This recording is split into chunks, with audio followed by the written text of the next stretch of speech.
71 থেকে 2024 পর্যন্ত যারা ক্ষমতায় ছিল তারা দেশকে দুর্নীতিতে 5 বার চ্যাম্পিয়নশিপ করছে। তারা লক্ষ লক্ষ কোটি কোটি টাকা বিদেশে পাচার করেছে। যারা ক্ষমতায় ছিল বিচারবিহীন বহুত হত্যা করেছে, বহুত গুম করেছে, বহুত খুন করেছে। যারা 53 বছর ক্ষমতায় ছিল বহুত মা বোনেরা ধর্ষিতা হয়েছে। যে বৈষম্য দূর করার জন্য আন্দোলন করেছিলাম, সংগ্রাম করেছিলাম, কিন্তু আজও শ্রমিকরা তাদের অধিকার আদায়ের জন্য, তাদের ন্যায্য প্রাপ্তির জন্য আজকেও রাস্তায় আছে, আন্দোলন করছে।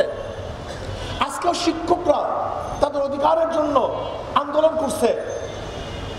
আজকেও হাজারো জেলেরা তাদের অধিকারের জন্য আন্দোলন করছে। গার্মেন্টস সেক্টর বলেন, শ্রমিক বলেন, মজদুর বলেন, চাকরিজীবী বলেন, পুরুষ বলেন, মহিলা বলেন, মিডিয়া কর্মী বলেন, যত প্রকার, যত ডিজাইনের, যত পেশার মানুষ বাংলাদেশে আছে সবাই বৈষম্য শিকার। 5ই আগস্টের পরে ভেবেছিলাম এবার বৈষম্য থাকবে না, এবার মানুষ মুক্তি পাবে, মানুষ শান্তি পাবে, মানুষের অধিকার প্রতিষ্ঠিত হবে।